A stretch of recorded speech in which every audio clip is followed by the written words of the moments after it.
देखिए बच्चों, ठोसों में जो रेखीय प्रसार होता है या क्षेत्रीय प्रसार होता है या आयतनिक प्रसार होता है, ठोसों में जो भी प्रसार होता है उसके लिए कुछ इंपॉर्टेंट पॉइंट्स है। वो इंपॉर्टेंट पॉइंट्स अपन को याद रखने या समझने हैं।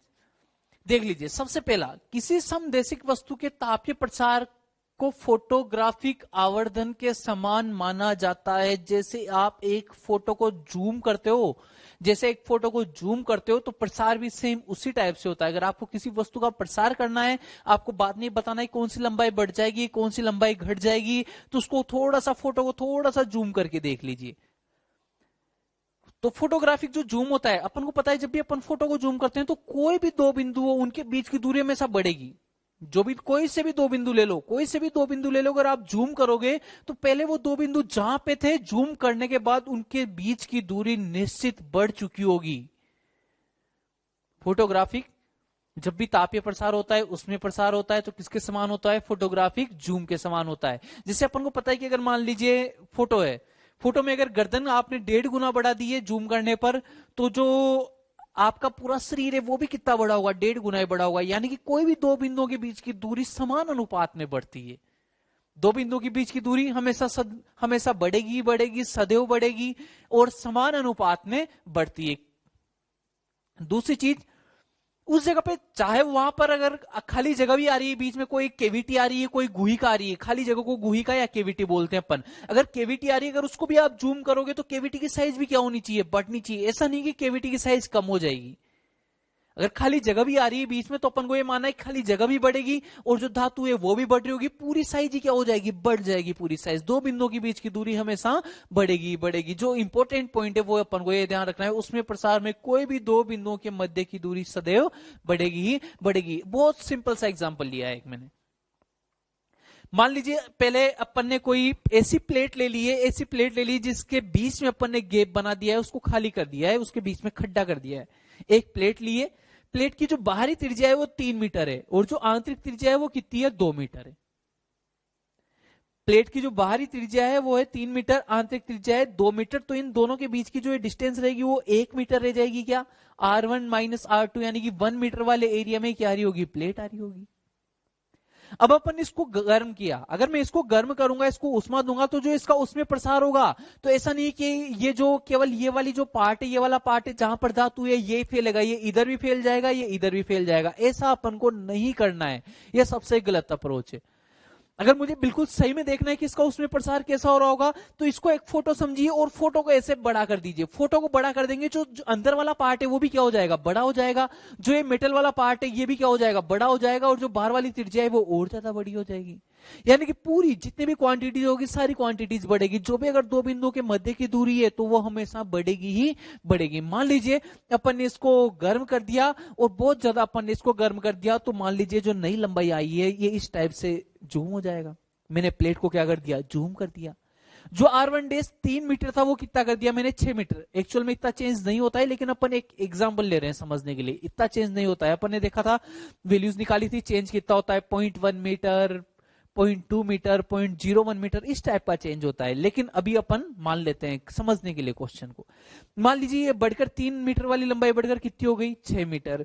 2 मीटर वाली लंबाई बढ़कर कितनी हो चुकी है? 4 मीटर। तो जो R1 dash minus R2 dash था, जो धातु वाली जो प्लेट थी वो 1 मीटर लंबाई की थी, तो वो भी कितनी हो चुकी? 2 मीटर लंबाई। मैंने बढ़ाया R1 को, अगर मैंने 2 गुना किया तो R2 भी कितना होगा? 2 गुना होगा। और जो R1 माइनस R2 है वो भी कितना हो जाएगा? 2 गुना हो जाएगा। कोई भी दो बिंदुओं के बीच की दूरी समान अनुपात में बढ़ती है। अगर कोई दो बिंदुओं के बीच की दूरी 2 गुनी हो रही है तो अन्य दो बिंदु लोग हैं उनके बीच की दूरी भी कितनी रहेगी? 2 गुनी रहेगी। हर जगह की दूरियां कैसे बढ़ती है? समान अनुपात में बढ़ती है। अपन हर तरफ का अल्फा क्या मानते हैं? सेम मानते हैं। इसीलिए अपन ने लिखा है समदेशिक वस्तु, लिखा है अपन ने।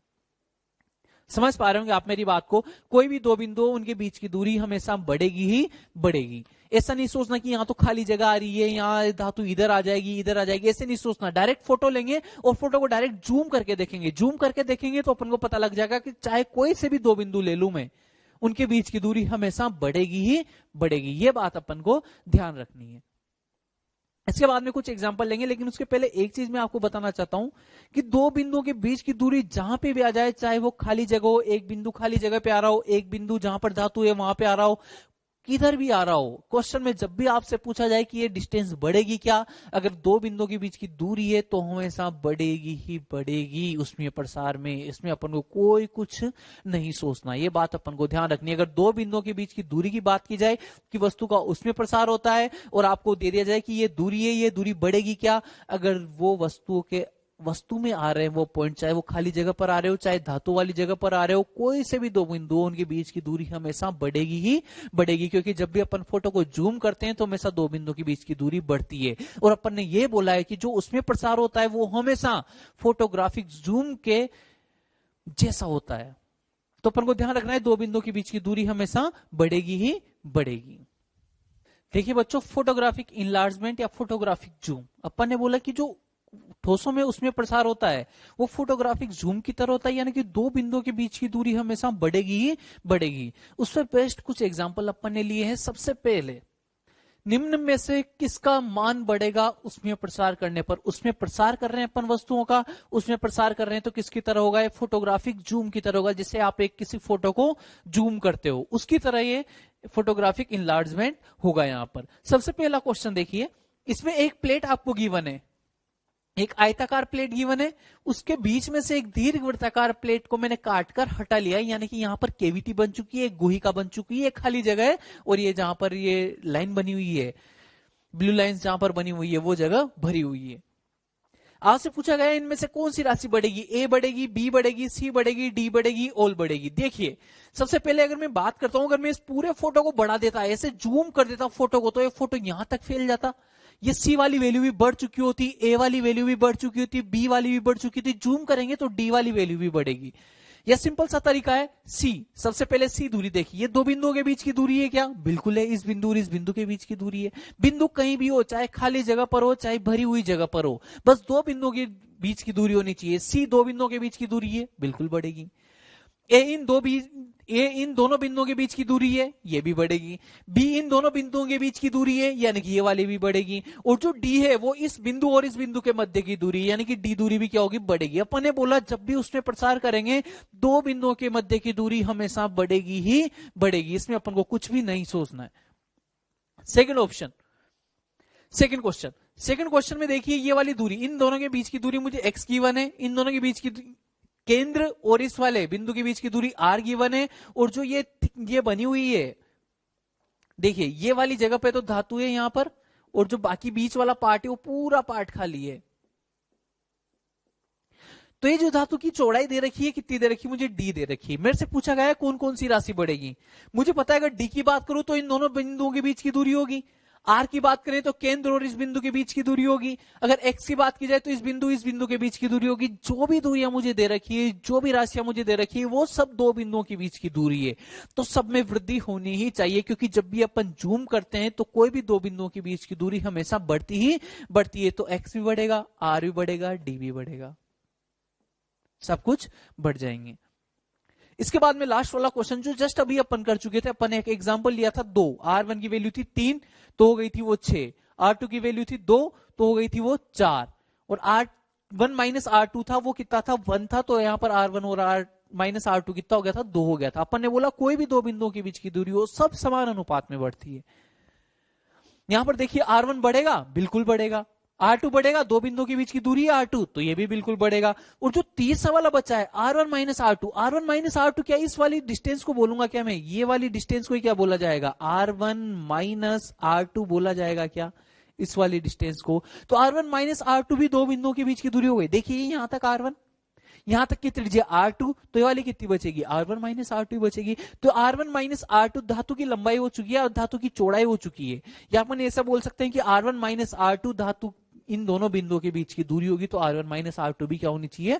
बढ़नी चाहिए। जो भी राशि अगर आपको दे रखी हो वो राशि अगर दो बिंदुओं के बीच की दूरी आ जाती है, अगर आप उसका उसमें प्रसार कर रहे हो तो उसके मान में वृद्धि होगी। दो बिंदुओं के बीच की दूरी किसी भी जूम में सदैव बढ़ती है, यह बात अपन को ध्यान रखनी है। अपन कोई सी भी राशि दे दी जाए अपन को, जहां पर जो भी राशि अभी अपन को दे रखी है वो सब दो बिंदुओं के बीच की दूरी है। अगर दो बिंदुओं के बीच की दूरी है तो उसका मान बढ़ेगा ही बढ़ेगा, ये बात अपन को ध्यान रखनी है। इसमें बिल्कुल नहीं सोचना है दो बिंदुओं के बीच की दूरी उसमें प्रसार करने पर सदैव बढ़ेगी।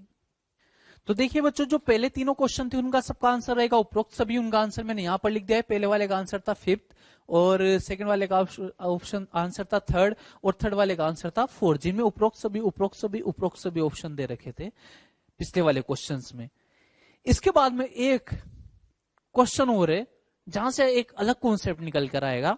तो देखिए इस क्वेश्चन को, निम्न में से कौन सी राशि में परिवर्तन नहीं होगा उसमें प्रसार करने पर। अपन ने बोला अगर कोई भी राशि जो मुझे दे रखी है, अगर वो दो बिंदुओं के मध्य की दूरी निकलती है तो उसमें परिवर्तन होगा ही होगा। यहां पर मुझे बताना है ऐसी राशि ढूंढनी है जिनमें कोई परिवर्तन नहीं होता है।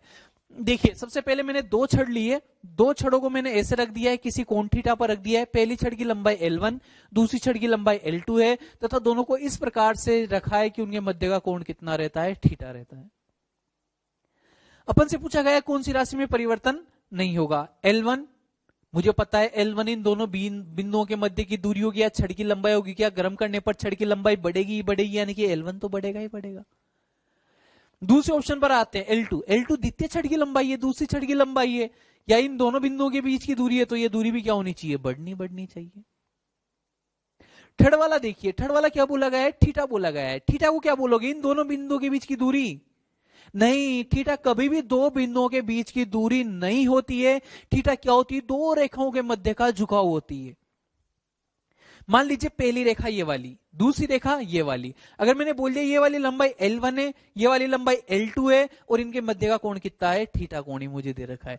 L1 वाली लंबाई भी बढ़ जाएगी, L2 वाली लंबाई भी बढ़ जाएगी, लेकिन दो रेखाओं के बीच के झुकाव में कोई परिवर्तन नहीं होता है। यानी कि जब भी आप किसी वस्तु को गर्म करते हो, उसका तापीय प्रसार करते हो, तो दो बिंदुओं के बीच की दूरी सदैव बढ़ती है, लेकिन दो रेखाओं के मध्य झुकाव यानी कि उनके कोण में कोई परिवर्तन नहीं होता। ये बात मुझे याद रखनी है। इसको स्टार पॉइंट मार करके लिख देता हूं मैं। उष्मीय प्रसार करने पर, उष्मीय प्रसार करने पर दो रेखाओं, उसमें प्रसार करने पर दो रेखाओं के मध्य कोण में कोई परिवर्तन, दो रेखाओं के मध्य कोण में कोई परिवर्तन नहीं होता है।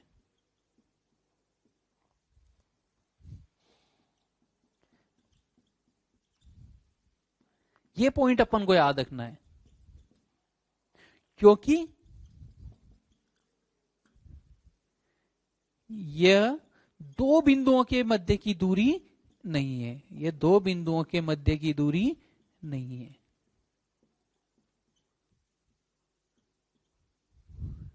ये दो बिंदुओं के मध्य की दूरी नहीं है, अपितु दो रेखाओं के मध्य का झुकाव है। अपितु दो रेखाओं के मध्य का, दो रेखाओं के मध्य झुकाव है। अपितु दो रेखाओं के मध्य का झुकाव है।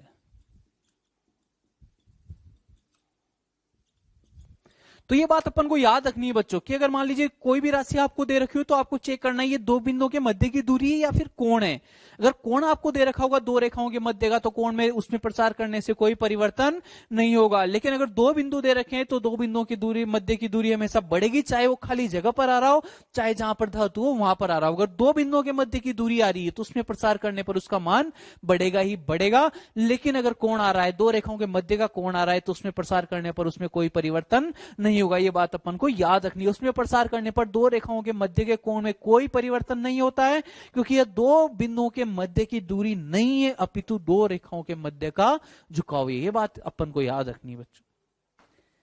देखिए बच्चों, बहुत ही अच्छा क्वेश्चन है, बहुत ही अच्छा।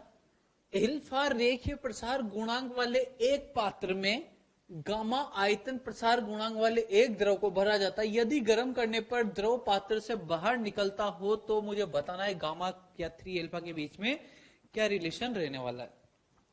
एक ये पात्र ले लिया, मैं बोल देता हूं कि इस पात्र जो है, इस पात्र का आयतन मान लीजिए 1 लीटर बोल दिया मैंने कि इसमें कितना लिक्विड आ सकता है, 1 लीटर लिक्विड आ सकता है। यानी कि पात्र का आयतन कितना हो चुका, 1 लीटर। मैंने पात्र को पूरा भर दिया, कंप्लीट यहां तक भर दिया है, ऊपर वाले हिस्से तक पूरा भर दिया मैंने कंप्लीट। तो यानी कि इसमें जो लिक्विड भरा होगा उसका आयतन भी कितना हो जाएगा, 1 लीटर हो जाएगा। अरे 1 लीटर की बोतल है तो इसमें पानी भी कितना आएगा, 1 लीटर ही आएगा। भर दिया अपन ने इसको 1 लीटर तक। अब मैंने इसको गर्म करना स्टार्ट कर दिया। अगर मैं इसको गर्म करना स्टार्ट करता हूं तो मुझे यह बात पता है कि अगर मान लीजिए बोतल का आयतन ज्यादा तेजी से बढ़ेगा, अगर बोतल का आयतन ज्यादा तेजी से बढ़ेगा, बोतल ज्यादा प्रसारित होने लग जाएगी, तो पानी का लेवल धीरे धीरे क्या होने लग जाएगा, कम होने लग जाएगा। अगर पात्र ज्यादा तेजी से बढ़ रहा है तो पानी का लेवल क्या होने लगेगा, कम होने लगेगा। पात्र बड़ा हो जाएगा, पानी का लेवल क्या होता जाएगा, उसमें से घटता जाएगा। अब दूसरी बात, अगर मान लीजिए जो इसके अंदर पानी भरा है उसका आयतन प्रसार गुणांक बोतल के आयतन प्रसार गुणांक से ज्यादा है, तो जैसे अपन इसको गर्म करेंगे तो जो पानी है अंदर वाला जो लिक्विड है, अंदर वाला जो द्रव है, वो तेजी से फैलेगा और पात्र क्या रहेगा, धीरे धीरे फैलेगा। तो अगर द्रव तेजी से फैलेगा तो पहले ही फुल भरा हुआ था, अगर वो और तेजी से फैल रहा है तो किधर गिरने लगेगा, बाहर गिरने लगेगा। तो बाहर गिरने से अपन से ये कहना चाह रहा है क्वेश्चन में, अपन को क्वेश्चन में इनडायरेक्टली ये बताया जा रहा है कि अगर पूरा भरा हुआ है उसके बाद भी अगर गर्म करने पर द्रव बाहर गिर रहा है, यानी कि द्रव ज्यादा तेजी से प्रसारित हो रहा है। अगर द्रव ज्यादा तेजी से प्रसारित हो रहा है तो यानी कि वो ज्यादा, उसका आयतन में ज्यादा वृद्धि होगी। बोतल तो धीरे धीरे बढ़ पाएगी, लेकिन पानी तेजी से फैलेगा। पानी तेजी से फैलेगा तो किधर गिरने लगेगा, बाहर की तरफ गिरने लगेगा। तो अपन को यह बोला जा रहा है इनडायरेक्टली, आपसे बोला गया कि पानी बाहर की तरफ गिरता है। पानी बाहर की तरफ गिरता है या जो द्रव है वो बाहर की तरफ गिरता है। इसका मतलब मैं ये बोल सकता हूं क्या कि जो द्रव का आयतन होगा, द्रव के आयतन में जो वृद्धि हुई होगी वो पात्र के आयतन में हुई वृद्धि से क्या होगी, ज्यादा होगी। ऐसा बोला जा सकता है क्या? समझ तो पाए हो बात को। बोतल भी 1 लीटर की, पानी भी उसके अंदर 1 लीटर, दोनों का आयतन क्या है, बराबर है। V नोट दोनों के लिए क्या है, सेम है। लेकिन जैसे मैंने गर्म किया पानी बाहर की तरफ गिरता है, यानी कि पानी ज्यादा तेजी से फैला है और बोतल उतनी स्पीड से अपनी साइज को नहीं बढ़ा पाई है। वो कम अपनी साइज को कम बढ़ा पाई और पानी ज्यादा तेजी से बढ़ा, इसलिए पानी किधर गिर गया, बाहर की तरफ गिर गया। तो अपन बोल सकते हैं कि जो डेल्टा V द्रव रहेगा वो किससे ज्यादा रहेगा, डेल्टा V पात्र से। मुझे ये भी पता था कि दोनों के प्रारंभिक आयतन भी समान थे। बोतल 1 लीटर की तो उसमें पानी भी कितना भरा होगा, 1 लीटर ही भरा होगा। यहां लिख दिया जाए V नॉट गामा द्रव delta theta greater than V not gamma पात्र आएगा भाई साहब अब की बात, डेल्टा थीटा। मुझे पता है दोनों का प्रारंभिक आयतन समान था और डेल्टा थीटा भी दोनों के लिए क्या था, समान था। दोनों को अगर मैं कैंसिल आउट कर दूं तो यहां से मेरे पास क्या बचता है, गामा द्रव ग्रेटर देन गामा पात्र। यहां से मुझे पता लग रहा है कि जो इसका आयतन है, द्रव का आयतन, वो ज्यादा तेजी से बढ़ रहा होगा, इसलिए द्रव किधर की तरफ गिर रहा था, पात्र से बाहर की तरफ। लेकिन मुझे द्रव, ये तो मुझे डायरेक्ट गिवन है कि जो द्रव का जो आयतन प्रसार गुणांक रहेगा वो डायरेक्ट क्वेश्चन में गिवन है, मुझे कितना रहेगा, वो गामा रहेगा, गामा आयतन प्रसार गुणांक वाले द्रव। लेकिन पात्र का गामा कहां से लाए अपन? पात्र के लिए तो मुझे रेखीय प्रसार गुणांक पता है, लेकिन मैंने एक चीज पढ़ी थी कि अगर आपको किसी ठोस के लिए अगर रेखीय प्रसार गुणांक एल्फा का मान पता हो तो आप गामा लिख सकते हो। गामा इज इक्वल टू कितना होता है उसके लिए, 3 अल्फा होता है। तो यहां पर अपन लिख सकते हैं गामा पात्र कितना रहेगा, 3 अल्फा रहेगा। तो अपन बोल देंगे गामा द्रव ग्रेटर देन 3 अल्फा पात्र, पात्र का अल्फा, पात्र का अल्फा, अल्फा ही गिवन है क्वेश्चन में। देखिए अल्फा रेखीय प्रसार गुणांक वाले एक पात्र, और ये गामा द्रव भी कितना गिवन है, गामा ही गिवन है। अगर ये वैल्यू अपन पुट कर दे तो यहां से अपने पास में रिजल्ट क्या आएगा, गामा ग्रेटर देन 3 अल्फा आ जाएगा। समझ पा रहे हो आप लोग मेरी बात को? पहला ऑप्शन सही हो जाएगा यहाँ पर, गामा ग्रेटर देन 3 अल्फा। अपन ने देखा द्रव ज्यादा तेजी से फैल रहा था, और ये बात अपन ने पढ़ी हुई, अपन ने स्टार्टिंग में बोल दिया था कि जो ठोस होते हैं उनमें प्रसार बहुत कम होता है, द्रव में थोड़ा और ज्यादा होता है, गैसों में बहुत ज्यादा होता है प्रसार।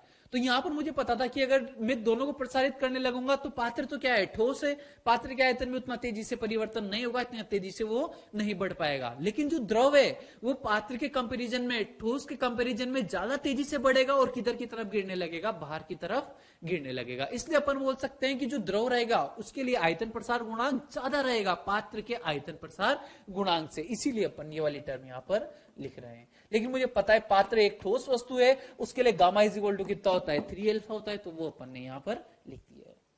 देखो बच्चों, अपन ठोसों में उसमें प्रसार पढ़ चुके हैं। अपन ने देखा कि ठोसों में उसमें प्रसार में हो सकता है उनकी लंबाई में परिवर्तन हो, उसके क्षेत्रफल में परिवर्तन हो, उनके आयतन में परिवर्तन हो, और उससे रिलेटेड क्वेश्चन अपन कर चुके हैं। इसके बाद में वो अपने पास में आता है कि ठोसों में जो प्रसार होता है उसका अपने क्या उपयोग क्या कर सकते हैं अपन, उनके अनुप्रयोग क्या है।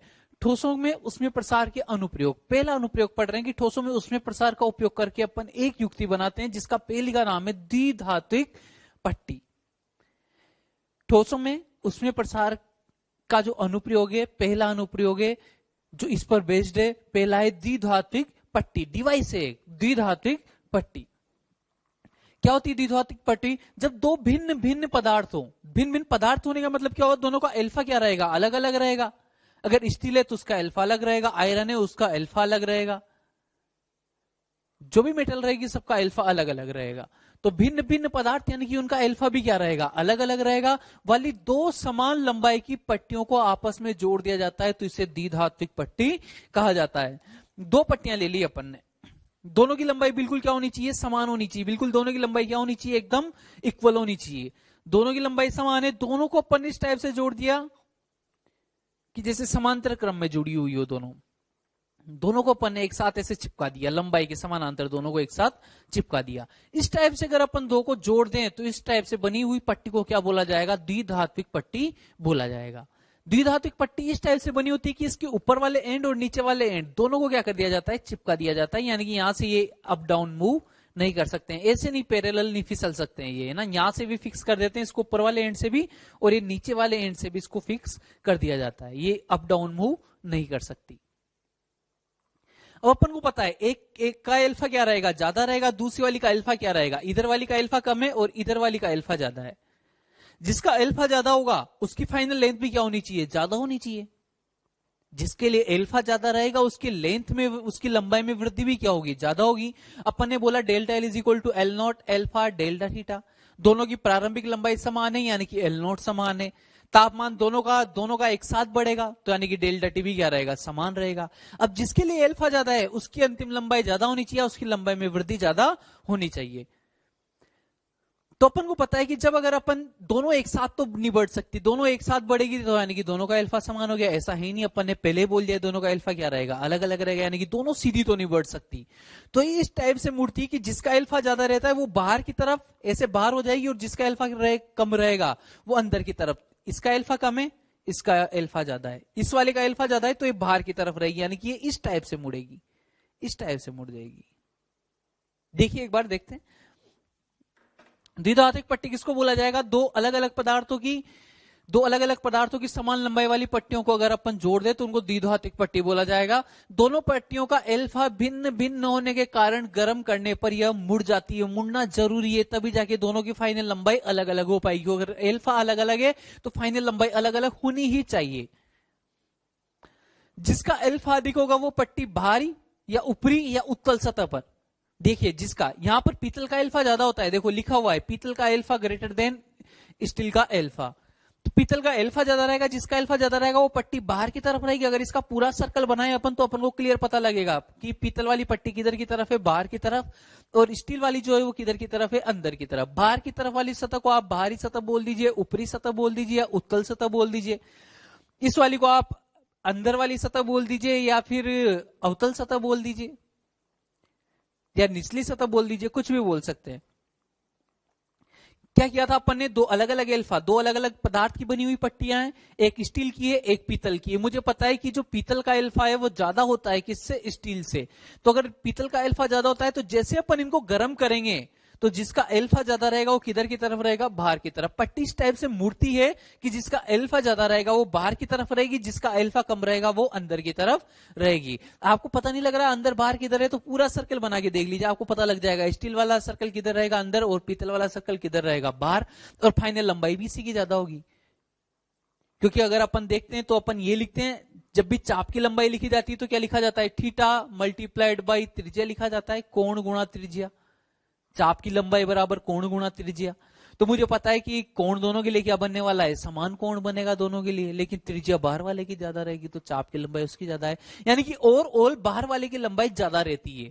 इसीलिए जिसका अल्फा ज्यादा होता है वो हमेशा किधर की तरफ रहेगी, बाहर की तरफ। जिसका अल्फा ज्यादा है, अल्फा ज्यादा है यानी कि उसकी लंबाई भी ज्यादा रहनी चाहिए, यानी कि वो किधर रहेगी, बाहर की तरफ। जिसका अल्फा कम है वो किधर रहेगी, अंदर की तरफ। ये बात अपन को ध्यान रखनी। इसका उपयोग कहां किया जाता है, इसका उपयोग थर्मोस्टेट में विद्युत परिपथ को बनाने एवं खत्म करने में किया जाता है। थर्मोस्टेट क्या है? ताप के कारण अपन कोई विद्युत परिपथ में धारा प्रवाहित करवाते हैं, वो जो भी है, लेकिन इसका मैं आपको उपयोग बताता हूं। मान लीजिए बीच में आपने कोई ऐसी ये द्विधात्विक पट्टी लगा दी और यहां से ये वायर जा रहा है, इसके कॉन्टेक्ट में आ रहा है ये। अगर मान लीजिए टेम्परेचर बढ़ता है, टेम्परेचर बढ़ने के कारण अगर ये वाली जो द्विधात्विक पट्टी थी, इधर वाला हाथ जो द्विधात्विक पट्टी है, ये गर्म होते क्या होगा? मुड़ेगा। ये मुड़ेगा तो अगर मान लीजिए ये ऊपर की तरफ मुड़ जाता है तो कनेक्शन कट चुका है बीच में, अब कोई करंट यहां से फ्लो नहीं हो सकती। फिर जब ये वापस ठंडा होगा तो वापस कनेक्ट हो जाएगा। यानी कि इसका उपयोग अपन कहां पे कर सकते हैं? विद्युत परिपथ को तोड़ने में भी कर सकते हैं और बनाने में भी कर सकते हैं। थर्मोस्टेट में इसका उपयोग विद्युत परिपथ को बनाने एवं खत्म करने के लिए किया जाता है। ये एक डेटा अपन को याद रखना है, पीतल का अल्फा क्या होता है? स्टील के अल्फा से ज्यादा होता है। देखिए बच्चों, इसका दूसरा अनुप्रयोग, पहला अनुप्रयोग अपन पढ़ चुके हैं द्विधात्विक पट्टी, दूसरा अनुप्रयोग अपन पढ़ने वाले हैं सरल लोलक के आवर्त काल पर ताप का प्रभाव। सरल लोलक, आपने देखा होगा कि जो पहले घड़ियां आती थी, जो घड़ियों पर नीचे एक सिंपल पेंडुलम लगा रहता था या सरल लोलक लगा जिसको बोल सकते हैं, जब वो घड़ी के नीचे एक साइड से दूसरी तरफ जाता है, एक तरफ से दूसरी तरफ जाता है, तब तक 1 सेकंड होता है, और जब वापस यहां से वापस पुनः अपनी प्रारंभिक स्थिति पर आता है तब तक दूसरा सेकंड भी पूरा हो जाता है। यानी कि इसका आवर्त काल कितना हुआ? जहां पे था वापस वहां पर पहुंचने में इसको कितना टाइम लग रहा है? देखिए, यहां से चला 1 सेकंड में इस तरफ, फिर और 1 सेकंड में इस तरफ, यानी कि इसका आवर्त काल कितना होता है? सामान्यतया 2 सेकंड का आवर्त काल होता है। लेकिन मुझे पता है जो इसकी लंबाई होती है उसको स्मॉल एल बोल देते हैं अपन, और इसके आवर्तकाल का जो फॉर्मूला होता है ऐसे लिखा जाता है, T = 2 pi root over L by g. यानी कि जो आवर्तकाल रहेगा, यहां पर ये आवर्तकाल है, तापमान नहीं है। क्या है ये? आवर्तकाल, टाइम पीरियड, आवर्तकाल है। आवर्तकाल किसके समानुपाती रहेगा? रूट स्क्वायर एल के समानुपाती रहेगा। ताप बढ़ाएंगे अपन, ताप बढ़ाने पर जो सरल लोलक होता है उसकी लंबाई भी बढ़ जाती है, अगर लंबाई बढ़ जाएगी तो आवर्तकाल भी क्या हो जाएगा? बढ़ जाएगा। जो पहले 2 सेकंड रहता था, 2 सेकंड से क्या हो जाएगा? कुछ ज्यादा हो जाएगा अगर मैंने तापमान बढ़ा दिया है तो, जिससे आवर्तकाल में भी वृद्धि हो जाती है। अपन ने बोला T डायरेक्टली प्रोपोर्शनल टू क्या होता है? Root L. यानी कि अगर लंबाई बढ़ेगी तो आवर्तकाल भी क्या होना चाहिए? बढ़ना चाहिए। अगर मैंने बोल दिया कि अगर अपन ताप बढ़ाएंगे तो जो सरल लोलक रहेगा उसकी लंबाई बढ़ेगी, delta L = L not alpha delta theta. अगर उसकी लंबाई बढ़ेगी तो उसका आवर्तकाल भी क्या होना चाहिए? बढ़ना चाहिए, क्योंकि T डायरेक्टली प्रोपोर्शनल टू क्या होता है? रूट एल होता है। अगर आप लंबाई को 4 गुना करते हो तो आवर्तकाल कितना हो जाता है? 2 गुना हो जाता है। तो अपन ने बोल दिया कि अगर लंबाई बढ़ेगी तो आवर्तकाल भी बढ़ेगा। अब आवर्तकाल में जो परिवर्तन होता है उसके लिए अपने पास डेरिवेशन नहीं कर रहे हैं अपन केवल डायरेक्ट फॉर्मूला याद रखेंगे कि आवर्तकाल में जो परिवर्तन होता है वो क्या होता है? Delta T upon T। भिन्नात्मक परिवर्तन, भिन्नात्मक परिवर्तन क्या होता है? एक तो पढ़ा था अपन ने प्रतिशत परिवर्तन। प्रतिशत परिवर्तन क्या होता है? कुल परिवर्तन अपॉन प्रारंभिक वैल्यू। देखो, कुल परिवर्तन अपॉन प्रारंभिक वैल्यू मल्टीप्लाइड बाय 100। भिन्नात्मक परिवर्तन में केवल 100 को हटा दीजिए, बाकी वही होता है कुल परिवर्तन अपॉन प्रारंभिक मान। इसी को क्या बोला जाता है? भिन्नात्मक परिवर्तन बोला जाता है। तो इसका फॉर्मूला आ जाएगा half alpha delta theta. Actually power की वजह से आ रहा है, यहां पर एल की पावर कितनी थी? 1/2 थी, तो यहां पर अल्फा के आगे भी क्या आ जाएगा? 1/2 आ जाएगा। प्रतिशत परिवर्तन की बात करें तो भिन्नात्मक परिवर्तन को 100 से और मल्टीप्लाई करते हैं तो वही प्रतिशत परिवर्तन होता है क्या? आवर्तकाल में कुल परिवर्तन अपॉन प्रारंभिक आवर्तकाल मल्टीप्लाइड बाय 100। इसी को क्या बोला जाता है? प्रतिशत परिवर्तन बोला जाता है। तो half alpha delta theta multiplied bye क्या हो जाएगा? 100 हो जाएगा। या तो ये फॉर्मूला याद रख लीजिए या ये याद रख लीजिए, दोनों में से एक फॉर्मूला अपन को जरूर याद रखना है। इसके बाद में कुछ थ्योरेटिकल पॉइंट्स जो यहां से बनते हैं। थ्योरेटिकल पॉइंट्स देखिए, अर्थात घड़ी गर्मियों के दिनों में सुस्त हो जाती है अथवा कम समय दर्शाती है। क्यों? क्योंकि आवर्तकाल क्या हो चुका है? ज्यादा हो चुका है। गर्मियों के टाइम पर अगर लंबाई बढ़ जाएगी, गर्मियों के टाइम पर तापमान बढ़ेगा, तापमान बढ़ेगा तो लंबाई बढ़ेगी, लंबाई बढ़ेगी तो आवर्तकाल बढ़ेगा, आवर्तकाल 2 सेकंड से बढ़कर थोड़ा ज्यादा हो जाएगा। तो जहां पर सुइयां 2 सेकंड में आ रही जा रही थी, अब थोड़ी धीरे चलेगी, 2 सेकंड से ज्यादा टाइम लगेगा। अगर सुइयां धीरे चलेगी, ये वाला सरल लोलक अगर धीरे चलेगा तो घड़ी की सुइयां भी क्या हो जाएगी? स्लो हो जाएगी। अगर घड़ी की सुइयां स्लो हो गई, धीरे हो गई, तो वास्तविक समय से कम समय वह दर्शाएगी।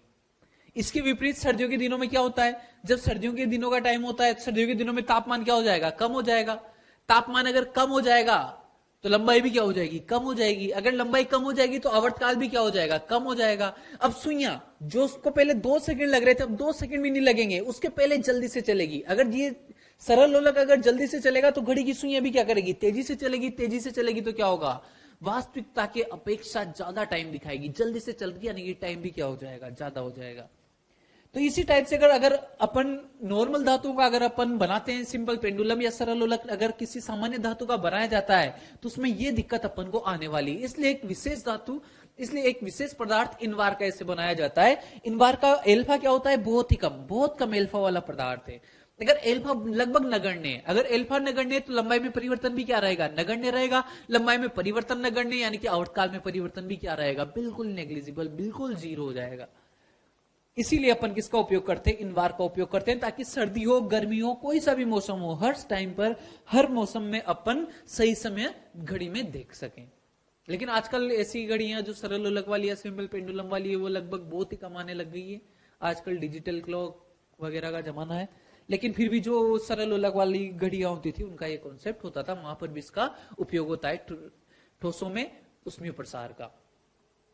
तो क्या रहा, सर्दियों के टाइम पर लंबाई, सर्दियों के टाइम पर तापमान कम, लंबाई कम, आवर्तकाल कम यानी कि जल्दी जल्दी चलेगी, यानी कि समय क्या हो जाएगा, तेज हो जाएगा, घड़ी तेज हो जाएगी और ज्यादा समय दिखाएगी। इसके विपरीत गर्मियों के टाइम पर घड़ी क्या हो जाती है, सुस्त हो जाती है, यानी कि क्या दिखाती है अपन को, कम समय वो दर्शाती है।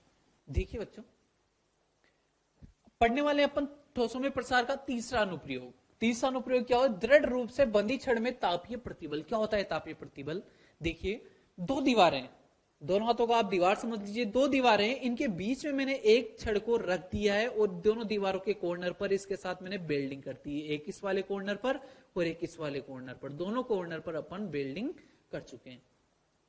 अब इसके बाद में अगर मान लीजिए मैं इस छड़ को आग लगा देता हूं, अगर इस छड़ को आग लगा दूंगा तो ये क्या होगी, फैलने की कोशिश करेगी, इसमें प्रसार होगा तो ये दीवारों को दोनों तरफ धक्का देने की कोशिश करेगी। जैसे इसमें प्रसार होगा ये दीवारों को धक्का देने की कोशिश करती है दोनों तरफ।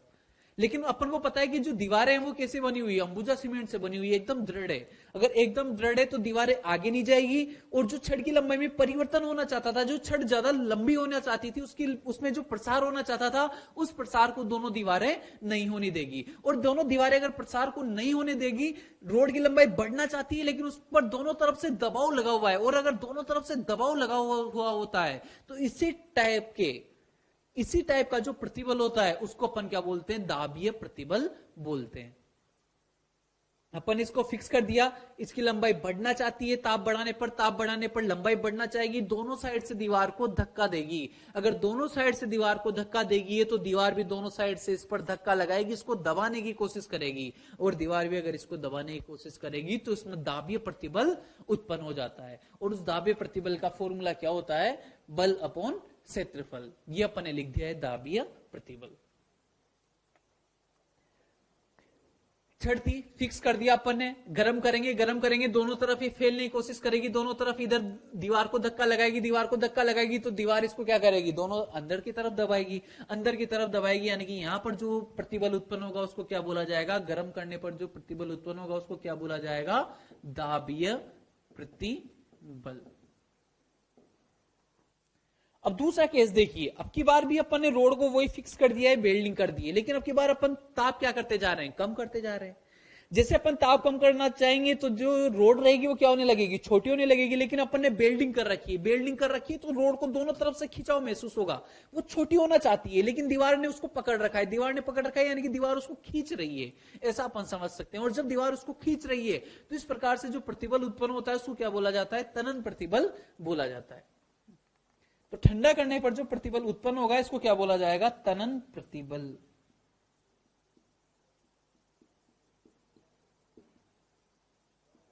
उम्मीद करता हूं आप लोग समझ पा रहे होंगे मेरी बात को। एक बार फिर से देख लीजिए, ये रोड थी, अपन ने बेल्डिंग कर दी दोनों दीवारों पर, और अब अपन इसको गर्म कर रहे हैं। अगर गर्म कर रहे हैं तो ये फैलने का प्रयास करेगी, दीवारों को धक्का देगी। अगर दीवारों को धक्का देगी तो दीवार तो हिल नहीं सकती, यानी कि दीवार से भी इस पर फोर्स लगेगा, दीवार से इस पर दबाव बनाने वाला फोर्स लगेगा। तो इसमें जो प्रतिबल उत्पन्न होता है उसको अपन बोल देते हैं दाबीय प्रतिबल। दूसरे केस में ठंडा कर रहे हैं तो दीवार इसको खींचे रहेगी, छोटा होना चाहिए लेकिन दीवार इसको खींचे रहेगी। तो इस प्रकार से जिसमें प्रतिबल उत्पन्न होगा इसको क्या बोला जाएगा, तनन प्रतिबल इसको बोला जाएगा। प्रतिबल का फॉर्मूला क्या होता है, बल अपॉन क्षेत्रफल, F/A, restoring force upon area. जो विकृति होती है विकृति मतलब डिफॉर्मेशन कितना होता है, विकृति का मतलब विकार आ जाना एक तरीके से कि इसमें कितना चेंज हुआ है। तो विकृति को क्या बोलते हैं अपन, लंबाई में भिन्नात्मक परिवर्तन, उसी को क्या बोला जाएगा, विकृति बोला जाएगा। तापीय विकृति डेल्टा एल अपॉन एल, मुझे पता है डेल्टा एल की वैल्यू कितनी होती है, एल एल्फा डेल्टा थीटा होती है क्या, तो अपन वैल्यू पुट कर देंगे तो ये वाली वैल्यू कितनी आने वाली है, एल्फा डेल्टा थीटा। और यंग ने इनके बारे में बताया था कि जो यंग प्रत्यास्थता गुणांक होता है, Young Y is equal to क्या होता है, प्रतिबल अपॉन विकृति। तो अपन ने प्रतिबल का फॉर्मूला पुट कर दिया, विकृति का फॉर्मूला पुट कर दिया, Y is equal to F by A, और विकृति का फॉर्मूला क्या हो जाएगा, एल्फा डेल्टा थीटा हो जाएगा। ये वाली वैल्यू अपन यहाँ पे पुट कर दी है। यहां से कि दीवार ने कितना बल लगाया है छड़ पर, उस बल की गणना मैं कर सकता हूं। एफ इज इक्वल टू कितना आ जाएगा, Y A alpha delta theta, कि दीवारों ने छड़ पर जो बल लगाया है वो बल कितना लगाया है, कितना रहेगा वो Y A alpha delta theta. यहां पर एल्फा क्या है, रेखीय प्रसार गुणांक, वाई क्या है, यंग प्रत्यास्थता गुणांक। दोनों चीजें केवल और केवल पदार्थ की प्रकृति पर निर्भर करती है। अगर लोहे का पदार्थ होगा तो उसके लिए यंग प्रत्यास्थता गुणांक अलग होगा, स्टील का पदार्थ होगा उसके लिए यंग प्रत्यास्थता गुणांक अलग होगा। अगर ऐसे ही अल्फा की बात करूं तो भी वो भी अलग अलग धातु के लिए क्या होता है, अलग अलग होता है। इसीलिए इनको गुणांक कहा जाता है। गुणांक मतलब हर पदार्थ के लिए इनकी वैल्यू क्या रहेगी, अलग अलग। यंग प्रत्यास्थता गुणांक, रेखीय प्रसार गुणांक, केवल और केवल पदार्थ पर निर्भर करेंगे। लेकिन अगर मान लीजिए मैं छड़ के दोनों सिरों पर दबाव नहीं लगाता, ऐसे इसको खुला छोड़ देता छड़ को, फिर इसको गर्म करता, अगर इसको गर्म करता तो इसकी जो लंबाई बढ़ना चाहती है वो आराम से बढ़ जाती है, कोई दबाव लगाने वाला नहीं है, कोई खींचने वाला नहीं है, तो इसमें कोई प्रतिबल या कोई विकृति इसमें उत्पन्न नहीं होती। कब प्रतिबल कब उत्पन्न होगा, जब दृढ़ रूप से ये बंधी हुई हो, इसको अपन गर्म करें तो ये दीवार पर धक्का लगाए, दीवार भी इस पर धक्का लगाए या दीवार भी इस पर बल लगाए, तब जाके प्रतिबल उत्पन्न होगा। अगर ये ऐसे खुले में रखी हुई है, अगर आप इसको गर्म कर दोगे, जितनी लंबाई इसमें बढ़ना चाहती है वो बढ़ जाएगी, तो वहां पर ना कोई प्रतिबल उत्पन्न होगा और ना ही कोई विकृति उत्पन्न होगी। विकृति या प्रतिबल कब उत्पन्न होता है, जब इसकी लंबाई बढ़ना चाहे लेकिन उस लंबाई को बढ़ने नहीं दिया जाए, यानी कि दोनों साइड से या तो दबाव महसूस करे या दोनों सिरों पर एक खिंचाव महसूस करे, तब जाके प्रतिबल या विकृति उत्पन्न होती है। यदि छड़ के सिरे मुक्त हो तो उत्पन्न प्रतिबल अथवा बल क्या हो जाएगा, शून्य हो जाएगा। ये बात अपन को ध्यान रखनी। ये इसका तीसरा अनुप्रयोग था। तीन ही अनुप्रयोग अपन ने अभी तक पढ़े। पहला वाला अनुप्रयोग था द्विधात्विक पट्टी, उसमें केवल अपन को एक बात ध्यान रखनी है कि गर्म करने पर द्विधात्विक पट्टी मुड़ जाती है और इस प्रकार मुड़ती है कि जिसका एल्फा ज्यादा हो वो बाहर की तरफ रहेगा। इसका उपयोग थर्मोस्टेट में विद्युत परिपथ को जोड़ने या तोड़ने में किया जाता है। इसमें बाकी और कोई फॉर्मूला अपन ने नहीं पढ़ा है। इसके अलावा दूसरा अनुप्रयोग सरल लोलक के आवर्तकाल में परिवर्तन। पहले भिन्नात्मक परिवर्तन अपन ने देखा, delta T upon T is equal to half alpha delta theta, प्रतिशत 100 से और मल्टीप्लाई कर देंगे। और जो तीसरा फॉर्मूला अपने पास आया है कि जब दृढ़ रूप से बंधी हुई छड़ हो तो जो उत्पन्न प्रतिबल या जो वहां पर जो बल लगेगा, दीवार के कारण जो बल लगेगा, उसका फॉर्मूला क्या होता है, Y A alpha delta theta. अगर प्रतिबल पूछ लिया जाए, प्रतिबल क्या रहेगा, एफ अपॉन ए, तो उसका फॉर्मूला क्या हो जाएगा, Y A alpha delta theta. केवल एक फॉर्मूला अपन को याद करना है इस वाले में, पूरे में Y F is equal to Y A alpha delta theta. प्रतिबल विकृति आप अलग से किसी चैप्टर में पढ़ते हैं, लेकिन यहां पे अपन को यह ध्यान रखना है कि अगर किसी छड़ को अगर दृढ़ रूप से बांध दिया जाए और अगर गर्म किया जाए तो Y A alpha delta theta दीवारों के कारण उस पर लगने वाला बल होता है। यहाँ पर डेल्टा थीटा तापमान में परिवर्तन, वाई क्या रहेगा, यंग प्रत्यास्थता गुणांक, एल्फा क्या रहेगा, रेखीय प्रसार गुणांक। एल्फा को अपन पहले ही पढ़ चुके हैं। वाई क्या रहेगा, यंग प्रत्यास्थता गुणांक रहेगा। जो ए रहेगा वो क्या रहेगा, छड़ का अनुप्रस्थ काट क्षेत्रफल। ये वाला जो क्षेत्रफल होता है छड़ का अनुप्रस्थ काट क्षेत्रफल। लेकिन अगर दीवार दृढ़ रूप से, जो छड़ है वो दृढ़ रूप से नहीं बंधी हुई हो, ऐसे रखी हुई हो खुले में, तो फिर उसमें उत्पन्न होने वाला प्रतिबल या बल कितना हो जाता है, शून्य हो जाता है। ये बात अपन को ध्यान रखनी है। देखिए बच्चों, ठोसों में प्रसार के अपन अनुप्रयोग पढ़ चुके हैं। उसमें अपन ने दो फॉर्मूले अपन ने पढ़े हैं, उन पे बेस्ड क्वेश्चन है, दोनों क्वेश्चन उन पे बेस्ड है। सबसे पहला क्वेश्चन है, एक धातुक छड़ को लोलक छड़ के रूप में प्रयुक्त किया जाता है, मतलब जो सरल लोलक बनता है उस छड़ के रूप में प्रयुक्त किया जाता है इस धातु को, यदि कमरे का तापमान 10 डिग्री सेंटीग्रेड बढ़ता है। 10 डिग्री सेंटीग्रेड, ध्यान रखिए तापमान में परिवर्तन को अपन ने डेल्टा थीटा बोला है, टी नहीं डेल्टा थीटा बोला है। डेल्टा थीटा की वैल्यू कितनी गिवन है अपन को, 10 डिग्री सेंटीग्रेड, तथा इसका रेखीय प्रसार गुणांक यानी कि एल्फा की वैल्यू भी अपन को गिवन है। तो आवर्तकाल में प्रतिशत परिवर्तन, आवर्तकाल में प्रतिशत परिवर्तन delta T by T multiplied by 100 का formula half alpha delta theta multiplied by 100 लिखा था क्या, ध्यान दीजिए, delta T upon T multiplied by 100 is equal to half alpha delta theta multiplied by 100 हो जाएगा। ये आवर्तकाल में प्रतिशत परिवर्तन है, ये आवर्तकाल में प्रतिशत परिवर्तन। एल्फा मुझे पता है, डेल्टा थीटा मुझे पता है, तो ये प्रतिशत परिवर्तन निकालना अपने लिए बिल्कुल इजी बात है। हाफ एल्फा की वैल्यू कितनी हो जाएगी 2 multiplied by 10 to the power -6 और डेल्टा थीटा कितना हो जाएगा 10 और मल्टीप्लाइड बाई क्या कर दिया जाएगा 100 कर दिया जाएगा। 2 से 2 कैंसिल आउट, कितना बचेगा 10 टू द पावर -3 बचेगा, यानी कि 10 टू द पावर -3% परिवर्तन होगा। यानी कि जो परिवर्तन हो रहा है वो क्या हो रहा है, बहुत ही कम हो रहा है। ध्यान दीजिए 0.001% का परिवर्तन ये हो रहा है, जो परिवर्तन लगभग क्या है नगण्य। इतना सा परिवर्तन आ पाता है केवल, लेकिन अपन इसको कैलकुलेट कर सकते हैं। क्या होता है फॉर्मूला, प्रतिशत का half alpha delta theta multiplied by 100। केवल भिन्नात्मक परिवर्तन निकालना होता तो फिर 100 से मल्टीप्लाई करने की कोई जरूरत अपन को नहीं थी। इसके बाद में बिल्कुल फॉर्मूला बेस्ड क्वेश्चन था, केवल वैल्यू पुट करनी है आपको। इसके बाद में दूसरा क्वेश्चन देखिए, एक 25 मीटर लंबी स्टील छड़ का अनुप्रस्थ काट क्षेत्रफल 0.8 सेंटीमीटर स्क्वायर है। यानी क्या दे रखा है, अनुप्रस्थ काट क्षेत्रफल यानी कि कैपिटल ए आपको गिवन है।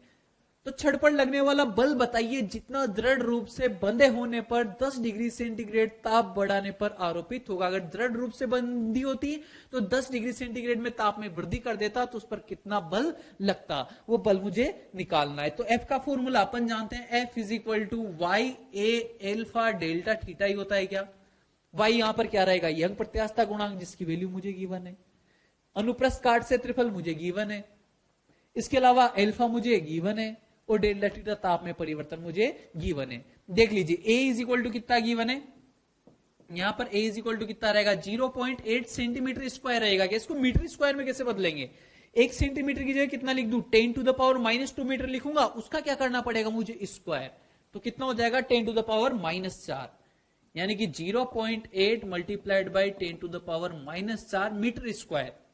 अगर ऐसे यहां पर क्यूब होता तो 10 टू द पावर कितनी आती, -6 आती है ना। यहां से a इज इक्वल टू मैं लिख सकता हूं 8 multiplied by 10 to the power -5 metre square हो जाएगा। ये पॉइंट को भी अपन ने हटा दिया, 10 से मल्टीप्लाई 10 से डिवाइड। एरिया की वैल्यू है अपने पास, y की वैल्यू अपने पास है, अल्फा अपने पास है, डेल्टा थीटा कितना रहेगा, कितना बढ़ा है तापमान 10 डिग्री सेंटीग्रेड। सारी वैल्यू यहां पर चिपका देंगे। f इज इक्वल टू कितना आ जाएगा, सबसे पहले y की 2 multiplied by 10 to the power 10, दूसरा a की value 8 multiplied by 10 to the power -5, इसके बाद में एल्फा की value, alpha direct 10 to the power -5, delta theta कितना हो जाएगा 10 हो जाएगा। देखिए 10 टू द पावर +10 ये रहा, -5 यानी कि -10 हो जाएगी, -10 और +10 खत्म हो जाएंगे आपस में, 10 की पावर, केवल क्या बचेगा 2 मल्टीप्लाइड बाई 8 मल्टीप्लाइड बाई 10, ये बचेगा। तो कितना आ जाएगा टोटल 160 न्यूटन अपने पास में। यानी कि अगर 10 डिग्री सेंटीग्रेड से गर्म करते अपन इस वाली छड़ को और ये दृढ़ रूप से बंधी हुई होती तो फोर्स कितना लगता, 160 न्यूटन लगता। ध्यान रखिए फोर्स इसकी प्रारंभिक लंबाई 25 सेंटीमीटर से इसका कोई लेना देना नहीं है। जो आरोपित बल होगा उसका फॉर्मूला क्या होता है, Y A alpha delta theta होता है। इसमें लंबाई का कोई रोल नहीं है, क्योंकि अपन ने विकृति डेल्टा बाई एल को क्या लिख लिया था, अपन ने एल्फा डेल्टा थीटा अपन लिख चुके थे। आप लोग समझ पा रहे होंगे मेरी बात को।